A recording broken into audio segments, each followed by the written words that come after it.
उसकी फीलिंग को समझना है। फेल्ट मीन्स मैं भी ऐसा महसूस करता था, फिर वो सगे वाला हो गया। जैसे आप जो हैं यहाँ पर एक दूसरे को शायद पहचानते भी नहीं होंगे बहुत सारे लोग, लेकिन अगर आप यूएसए में चले गए जहाँ सारे गोरे नजर आ रहे हैं आपको, और फिर एक पीछे से वाला है बबुआ, तो आपको लगे मेरे घर वाला कोई आ गया है समझ। बिहार का आदमी, अगर आप बिहार छोड़िए कर्नाटका का भी दिख जाएगा ना, वो भी आपको लगेगा जैसे मेरे घर का आदमी है। क्यों? आप यूएसए में बैठे हैं, एक कनेक्शन बनता है। तो यहां पर जब आप किसी को बोलते हैं फील फेल्ट एंड फाउंड, किसी ने बोला मेरे पास पैसा नहीं है, किसी ने बोला इसमें टाइम, भैया मैं डॉक्टर हूं, सपोज ये डॉक्टर साहब, इन्होंने बोला मैं डॉक्टर हूं मेरे पास समय नहीं होता। आप बिल्कुल ठीक बोल रहे हैं, यकीन मानिएगा मैं भी ऐसा ही सोचता था। छोड़े हो जाएंगे सर, बिल्कुल मैं भी ऐसे सोचता था, लेकिन मैं भी दीघा गया था मीटिंग करने के लिए, एक इवेंट के लिए। वहां पर मुझे एक डॉक्टर साहब मिले। क्या डॉक्टर साहब का नाम है? डॉक्टर संजीव मिले। और मुझे पता चला वो एक बहुत बड़े पद पे हैं इस उसमें, and is a very busy physician, बहुत बिजी हैं, बावजूद इसके वो कर रहे हैं। इसका मतलब क्या हुआ? आप डॉक्टर से कनेक्ट करेंगे। आपको कोई एडवोकेट है, हमें भी लगता था एडवोकेट के पास टाइम नहीं होता, लेकिन हाल में एक एडवोकेट हमारी टीम में जुड़े हैं जो बहुत अच्छा परफॉर्म कर रहे हैं। तो आपके पास इस टाइप की रेफरेंसेस होनी चाहिए, राइट? समझ में आ रहा है? नाउ फाइनली आपके यहां पर अगर बात करें, अब आता है खोलो। आप प्लान दिखा दिया, तुरंत पैसा देगा नहीं, क्या बोलेगा? क्या बोलेगा? 6 तारीख को आइए, 6 अगस्त को हमारा कमेटी छूट रहा है, फिर सोचेंगे। ऐसा होता है नहीं होता?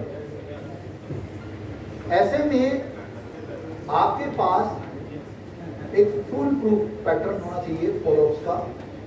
पैसा हमेशा फॉलोअप्स में आता है। कोई कितना भी बड़ा अमीर आदमी हो इंस्टेंट पैसा नहीं देगा।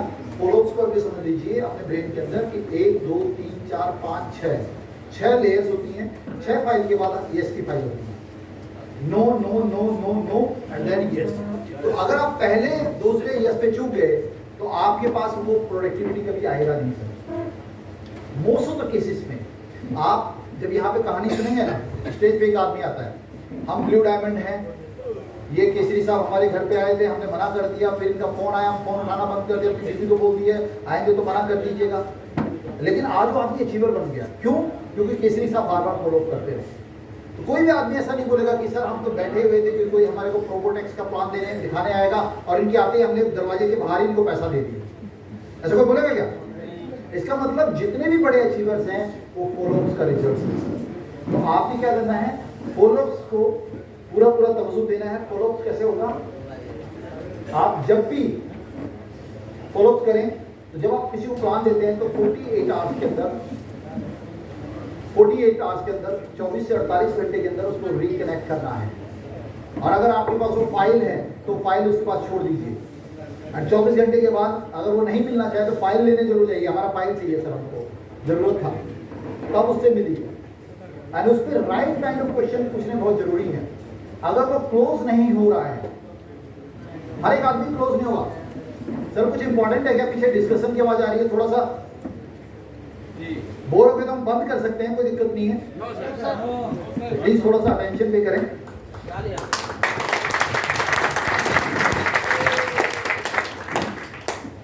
तो क्लोजिंग अगर नहीं हो रहा है, ऐसा होगा कि क्लोजिंग नहीं हुआ, तो हम क्या करते हैं? मोस्ट ऑफ द टाइम कांटा मार देते हैं, अब उससे कभी मिलेंगे ही नहीं।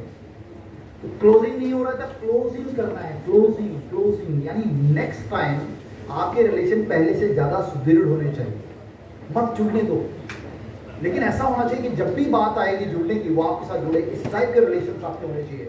और एंड ऑफ द डे ये बिजनेस रिलेशन का ही है। आपके जितने बेहतरीन रिलेशन होंगे उतनी बड़ी पॉसिबिलिटी होगी प्रोडक्शन की, उतनी बड़ी पॉसिबिलिटी होगी सफलता की। फॉलोअप्स में एक और चीज होती है सर, वो व्यक्ति नहीं जुड़ा, मना कर दिया उसने कि अभी पैसा नहीं है। मैं आपको एक बहुत अच्छा वो कर सकता हूँ, एक बहुत अच्छा एग्जांपल आपको दे सकता हूँ, बहुत अच्छा एक प्रैक्टिकल चीज आपको बता सकता हूँ। आप सभी लोगों का डायरी है, अभी यहाँ पे नहीं भी होगी, घर पे होगी। डायरीज में अगर आप देखेंगे तो डायरी जैसे ये वाला डायरी, ये 2025 का है। जैसे आज हमने प्लान दिखाया डॉक्टर संजीव, आज जो है ये है क्या, मई जून जुलाई, ये वाला दिन, ठीक है। अब ये डायरी हमारे पास है, हम ध्यान से सुनना, और ये मिसिंग है। मैं डॉक्टर संजीव के पास गया, डॉक्टर संजीव बहुत तेज है और मुझे इग्नोर करना चाह रहे हैं, इसलिए उन्होंने बहाना बना दिया, वीरेंद्र भैया आप आए इतने दूर से, ठीक है, लेकिन अभी हम नहीं ज्वाइन कर पाएंगे, थोड़ी पैसे का समस्या है, तो आप अगस्त 15 को हमारे को आप छुट्टी भी रहेगा तो आप आइए। मोस्ट ऑफ द आप लोग क्या करते हैं, इधर से सुना इधर से गया, 15 अगस्त आके अगला 15 अगस्त आ जाएगा, आपको ध्यान नहीं आएगा, आपने डायरी उठाया, इस पे लिखा 15 अगस्त वाला चैप्टर खोला और उस पे लिख दिया डॉक्टर संजीव 15 अगस्त वाला दिन। अब क्या होगा, दिन कटेंगे, हफ्ते महीना 15 दिन, 15 अगस्त आएगा कि नहीं आएगा। आपका मॉर्निंग में सबसे पहला काम, डायरी आपके पास है, ओपन किया डायरी, किसका नाम दिखेगा, डॉक्टर संजीव। मैंने डॉक्टर संजीव को कॉल किया, डॉक्टर संजीव अभी भी इंटरेस्टेड नहीं है, उन्होंने बोला वीरेंद्र भाई आपको बोला तो जरूर था लेकिन अभी नहीं, अभी अब 30 तारीख तक का पेमेंट का थोड़ा सा टाइट हो गया, 30 तारीख को। मैंने बोला इट्स ओके डॉक्टर साहब, घर में सब ठीक है, वैसे परिवार में सब ठीक है, हम लोग तो मतलब एक्सप्रेशन देते हैं, हमने परिवार के बारे में पूछा, घर के बारे में पूछा, कोई बात नहीं डॉक्टर साहब, ऐसे कोई हार्ड एंड फास्ट नहीं है, कोई बात नहीं। 30 तारीख वाला पेज खोला और उस पर लिख दिया, अब कुछ भी हो 30 आएगी कि नहीं आएगी, तुम रहो ना रहो लेकिन 30 तो रहेगी, वो डायरी भी रहेगी। वो डायरी खोला, 30 तारीख का मॉर्निंग का दिन खोला, दिखेगा कौन, डॉक्टर संजीव। फिर कॉल किया, डॉक्टर संजीव नमस्कार, कैसे हैं, घर परिवार सब ठीक, ये वो। आप डॉक्टर संजीव ना नहीं बोल सकते हैं, डॉक्टर संजीव तो मेरा जानकार है, अगर आपको एक लड़की कॉल करती है, good morning I am calling from ICICI bank, bank account खुलवाना है सर, बहुत अच्छा है, और आप बोलते हैं अभी मजे लेने के लिए, मतलब अभी हम थोड़ा बिजी हैं, कल बात कीजिए 10 बजे, लड़की 10 बजे कॉल करती है।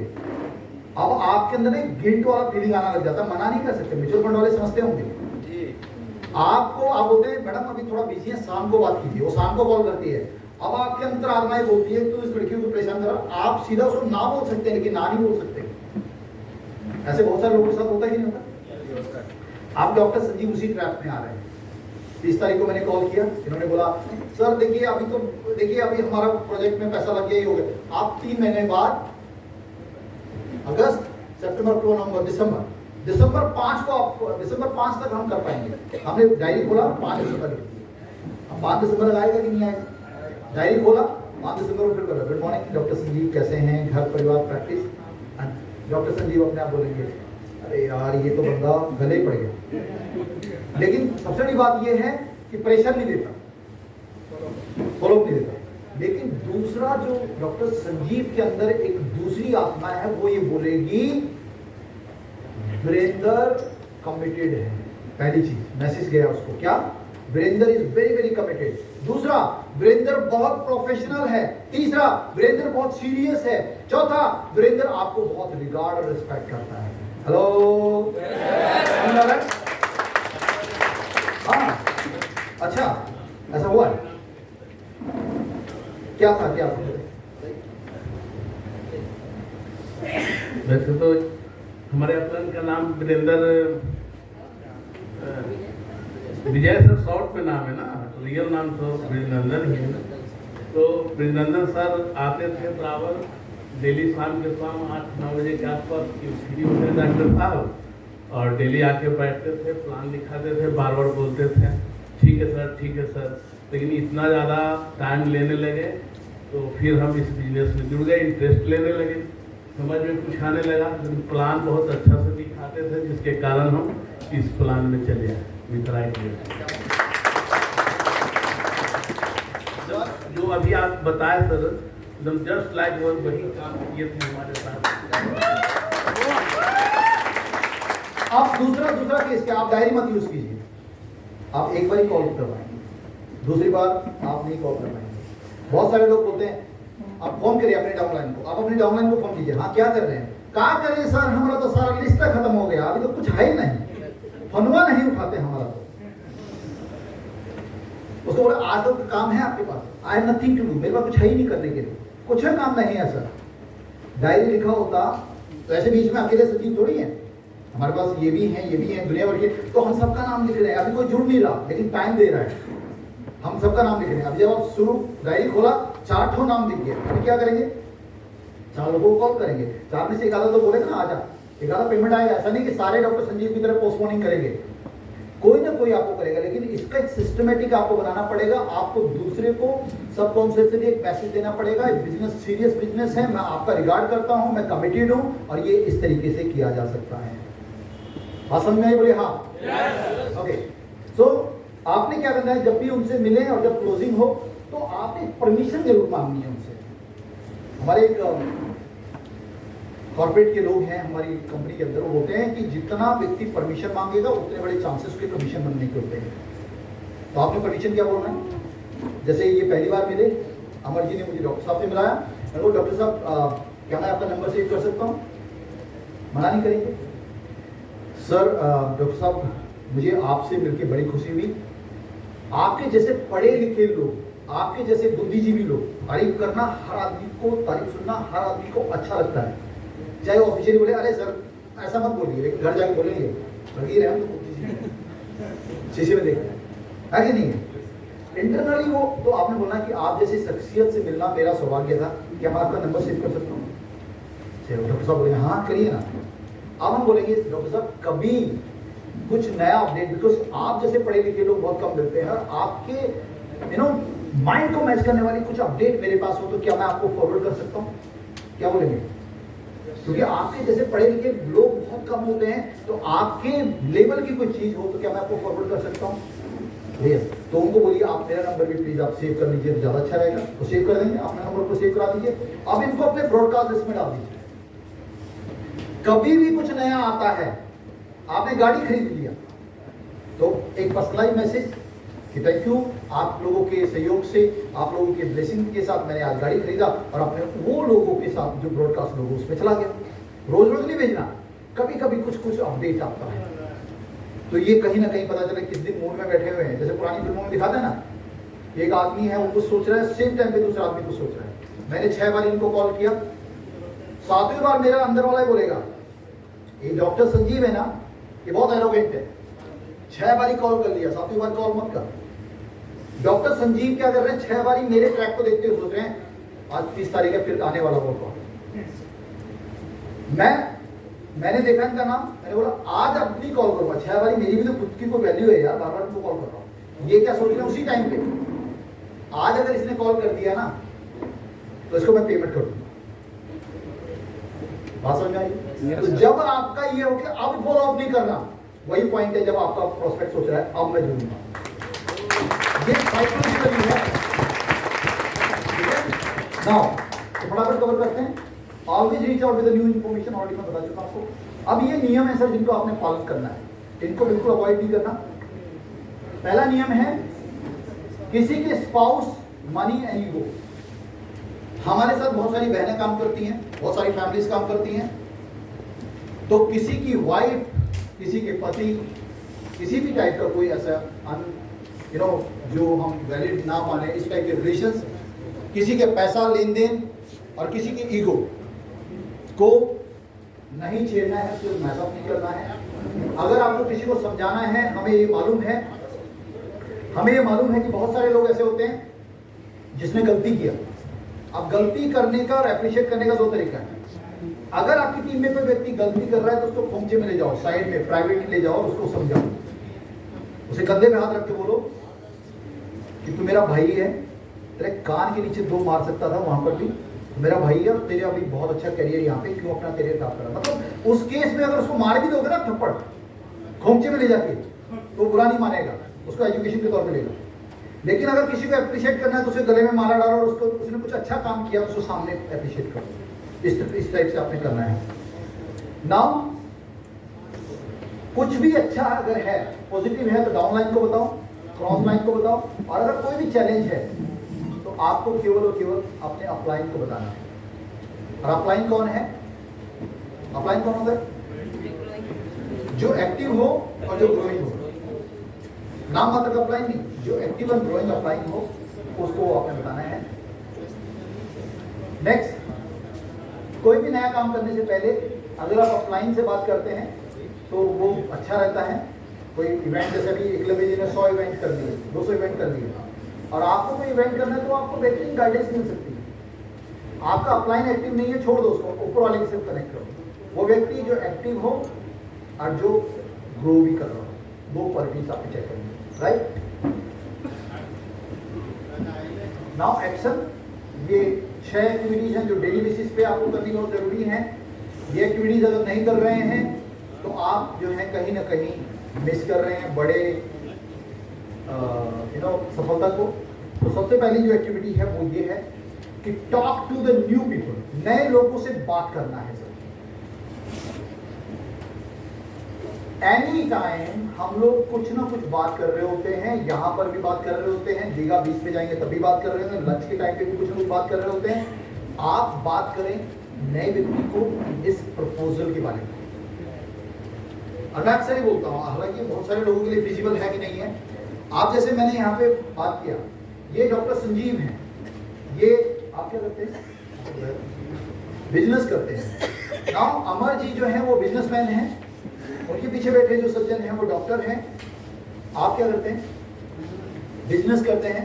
आप बिजनेस, इधर एक फौजी साहब बैठे हुए हैं। अब ये जो चीजें हमने बताया, बिजनेसमैन, फौजी, doctor, housewife, mutual fund advisor, ये वो टर्म्स हैं जो हर एक आदमी कभी ना कभी सुना होगा, उसको लेके किसी टाइप का क्वेश्चन नहीं है। मैंने आपसे पूछा आप क्या करते हैं, तो आपने बोला मैं टीचर हूं। आपका अगला सवाल क्या होगा, अरे टीचर हो सकता है, कौन से सब्जेक्ट टीचर है, लेकिन वो प्रोडक्टिविटी की तरफ अगर हम बात करें, तो आप टीचर है तो टीचर कुछ समथिंग ऐसा नहीं है जो जिसपे एक नया क्वेश्चन बने। मैं गवर्नमेंट टीचर हूं, मैंने बोल दिया, तो वो अगर आपने भी पूछ लिया कौन सा सब्जेक्ट है तो बहुत ज्यादा मैटर नहीं करता। मतलब समथिंग, अगर किसी ने बोला डॉक्टर है, ये हो सकता है हार्ट के डॉक्टर है, जनरल फिजिशियन है। डॉक्टर मतलब सब लोग जानते हैं, टीचर मतलब सब लोग जानते हैं। आपने क्या करना है, आपने अपनी कन्वर्सेशन की शुरुआत करवानी है स्ट्रेंजर्स से। Talk to the new people. तो फिर क्या बात करेंगे सर, आपको किसी ने पूछा आप क्या करते हैं, तो आपका सटीक सा जवाब होना चाहिए एक, क्या, मैं एक लाइफस्टाइल ट्रेनर हूं, मैं एक लाइफस्टाइल कोच हूं। क्या बोलेगा वो फिर, लाइफस्टाइल, मैंने बोला मैं लाइफस्टाइल कोच हूं, तो क्या बोलेगा, क्या होता है ये। जरा से उसने पूछा क्या होता है, आपका कन्वर्सेशन शुरू। आप क्या बोलेंगे, मैं एक ऐसी इंडस्ट्री को प्रमोट कर रहा हूं जो लोगों की लाइफ में बदलाव लाने की कैपेसिटी रखता है। फिर वो बोलेगा वो क्या है, तो आपने प्रोमोट एक्स दिखाना है उसको। तो बजाय इसके कि आप अपने प्रोफेशन को बोलो, मैं एक सॉफ्टवेयर इंजीनियर हूं, मैं एक डॉक्टर हूं, वो सब लोग जानते हैं, और वहां पे आपकी कन्वर्सेशन क्लोज हो जाती है। जहां आपने बोला मैं एक लाइफस्टाइल कोच हूं, तो आपकी कन्वर्सेशन शुरू होती है, टेक ऑफ होता है। ठीक है, तो नए लोगों से बात करनी है आपने इस स्टाइल में। Next is talk to the people जो अटेंड कर रहे हैं। आज जिन लोगों ने अटेंड किया, अब आपके रूम में एक होंगे, आप उनसे पूछिए धीरज जवान जी से क्या सीखा आपने भाई, इधर क्या सीखा, अपना ये डिस्कशन बनाइए जिन लोगों ने अटेंड किया। टॉक टू द पीपल, जो लोग आपके ज्वाइन करते हैं, कॉर्पोरेट के अंदर इंडक्शन प्रोग्राम होता है, बताया जाता है, जो लोग आपकी टीम में जुड़ रहे हैं उनके साथ बैठिए, उनको बताइए ये सब इंडस्ट्री का डूज एंड डोंट्स हैं।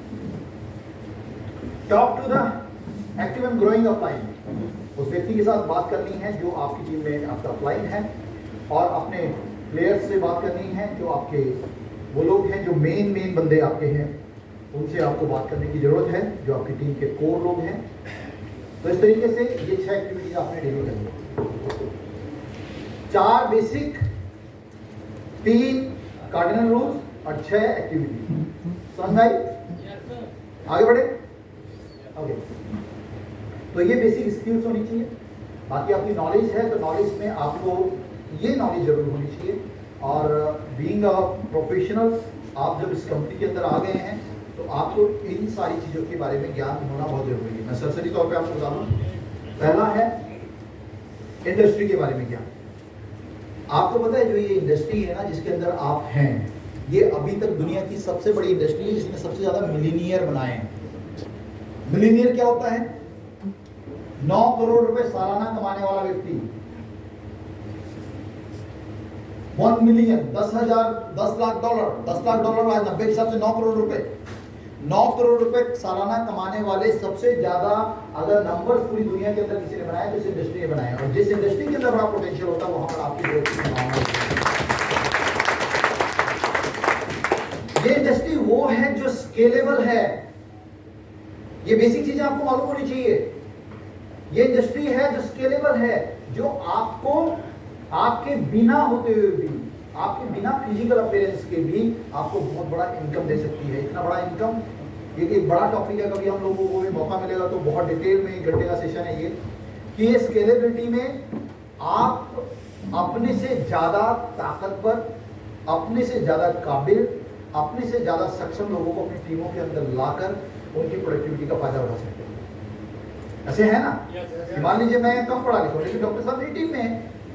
Now a doctor is working for me, एक engineer is working for me, है ना? तो इस तरीके से यहाँ पर ये स्केलेबल इंडस्ट्री है, सबसे ज्यादा पैसा कमाने वाली इंडस्ट्री है। और अगर इसकी तर्ज को आपने पकड़ लिया, किस फॉर्मूले पे ये काम करती है, तो ये इंडस्ट्री ऐसी है जहाँ पर आपके बिना फिजिकल अपीयरेंस के आप एक पॉइंट पे बड़ा पैसा बना सकते हैं। ये सारी की सारी टीम ताहिर हुसैन जी की है ना? ताहिर हुसैन कहाँ है? Where is he? Is in Dubai. और हम लोग अब जब हम काम कर रहे हैं तो उनको पैसा जा रहा है कि नहीं जा रहा है? 10 का पावर। तो ये इस इंडस्ट्री में पॉसिबल हो सकता है। इस इंडस्ट्री का नॉलेज आपको बेसिक होना चाहिए, आपकी कंपनी का नॉलेज आपके पास होना चाहिए कि आपका कंपनी क्या है, हाउ इज डिफरेंट, ये कंपनी बाकी कंपनी से डिफरेंट कैसे है। अगर आपको अपनी कंपनी को स्टैंड आउट करना नहीं आता तो फिर आप उस भीड़ का हिस्सा बन जाएंगे जो मार्केट की भीड़ है, और उस मार्केट की भीड़ में अच्छी कंपनियां कम और स्कैमर और स्कैम करने वाली कंपनियां अधिक हैं। तो आपको अपनी कंपनी का यूएसपी मालूम होना चाहिए, आपके इकोसिस्टम के बारे में आपको जानकारी होना चाहिए, आपके आपके कंपनसेशन प्लान के बारे में आपको जानकारी होना चाहिए, और आपके कॉम्पिटिटर्स कौन से हैं, आपके प्रतिस्पर्धा करने वाले लोग कौन हैं, कौन सी कंपनियां जो मार्केट में हैं, उसके बारे में भी बेसिक नॉलेज आपको होनी चाहिए। जब आपको ये सब चाहिए नॉलेज अगर आपके पास है तो आपकी स्किल में बड़ा इजाफा हो सकता है। मैं थोड़ा सा सरसरी तौर पे बता दूं, ये हमें ज्यादा बताने की जरूरत नहीं है। हम इकलौती कंपनी है इस डोमेन के अंदर जिसके पास इकोसिस्टम है। समझिए बात को, बाकी जितना कंपनी है वो किसी एक एलिमेंट के ऊपर, किसी ने क्या किया, अपना कॉइन लेके आ गया, किसी ने क्या किया, अपना बोट लेके आ गया, किसी ने क्या किया, अपना एकेडमी लेके आ गया। एक इकोसिस्टम क्यों जरूरी है? इकोसिस्टम इसलिए जरूरी है कि जब एक पॉइंट पे अगर आपका रेवेन्यू एक जगह से आना बंद हो जाता है तो मल्टीपल सोर्स ऑफ रेवेन्यू के तौर पे ऐसी कंपनियां लंबे टाइम तक स्टैब्लिश रहती हैं। और ये आने वाले टाइम में नहीं होगा, ये ऑलरेडी ये 5वां साल रनिंग में है, और उसका एक इकलौता कारण है कि मीथर के पास अपना इकोसिस्टम है, इसलिए 5 साल पूरे कर रही है।